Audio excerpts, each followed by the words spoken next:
Χαίρετε. Θα ξεκινήσω με μία ιστορία. Κάποια στιγμή πήγα σε ένα κατάστημα ηλεκτρικών ειδών από γνωστή αλυσίδα που ήταν σχετικά κοντά μου. Μπήκα μέσα στο κατάστημα και βρήκα δύο υπαλλήλους που εκείνη τη στιγμή δεν εξυπηρετούσαν κάποιο πελάτη. Τους λέω θα ήθελα ένα πιστολάκι μαλλιών. Με το που το λέω και οι δύο κάρφωσαν το βλέμμα στο κεφάλι μου, χωρίς την παραμικρή διακριτικότητα. Γύρισα με κουρασμένο ύφος και τους λέω δεν είναι για μένα. Δεν ήξερα και τι άλλο να τους πω. Εντάξει, ήταν αστείο, όμως από αυτό το σκηνικό αντιλήφθηκα πως είμαι ο πιο ακατάλληλος για την επιλογή μιας τέτοιας συσκευής. Η κάθε ενδιαφερόμενη ξέρει αν θέλει μία ή δύο ταχύτητες, μία ή δύο θερμοκρασίες, ποια ακροφύσια της είναι απαραίτητα και δεν ξέρω τι άλλο. Ενώ γνωρίζω την τεχνολογία αυτής της συσκευής, δεν είναι και κάτι σύνθετο, δεν γνωρίζω τίποτα για τη χρήση της. Χωρίς να ξέρω τη χρήση της, δεν γνωρίζω το χρόνο λειτουργίας της, που είναι βασική παράμετρος για τον προσδιορισμό της συνολικής κατανάλωσης. Έτσι, για να καταφέρω να βρεθώ κοντά στη μέγιστη κατανάλωση, ακολούθησα την εξής μεθοδολογία. Αναζήτησα στο YouTube ένα βίντεο που δείχνει τη χρήση αυτής της συσκευής. Φρόντισα να είναι ένα βίντεο με πολλές θεάσεις, που σημαίνει κοινής αποδοχής, και η εφαρμογή να γίνεται από μία γυναίκα στα δικά της μαλλιά. Το βίντεο που βρήκα ήταν για μεσαίου μεγέθους μαλλιά, επειδή δεν βρήκα για μακριά. Τα μακριά υποθέτω πως απαιτούν περισσότερο χρόνο και αποφάσισα κάπως αυθαίρετα να προσθέσω άλλο ένα 50% σε χρόνο.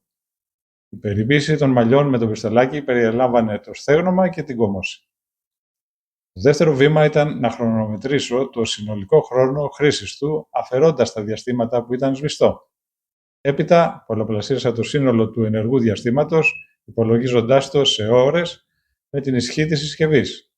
Έτσι βρήκα τη συνολική κατανάλωση ενέργειας για μια χρήση. Στο τέλος, πολλαπλασίασα το γινόμενο με την τιμή κιλοβατόρας για να βρω το κόστος για μια χρήση. Ήμουν αρκετά γενναιόδωρος με τις τιμές, πλησιάζουν περισσότερο το μέγιστο παρά το μέσο όρο. Από τη χρονομέτρηση, ο χρόνος που προέκυψε ήταν 5 λεπτά και 23 δευτερόλεπτα. Υπολογίζοντας συν 50%, ο χρόνος διαμορφώθηκε στα 8 λεπτά και 5 δευτερόλεπτα, δηλαδή 0,135 ώρες. Από τα καλύτερα πιστολάκια της αγοράς, δηλαδή αυτά που έχουν λάβει τις πιο πολλές και καλές κριτικές, τα πιο ισχυρά φτάνουν τα 2.400 W. 0,135 ώρες επί 2,4 kW μας βγαίνει 1 τρίτο της κιλοβατόρας. Έπειτα αυτό το πολλαπλασίασα με μια υψηλή τιμή κιλοβατόρας, δηλαδή 25 λεπτά, που συμπεριλαμβάνει τα πάντα, δηλαδή ρυθμιζόμενες χρεώσεις και ΦΠΑ.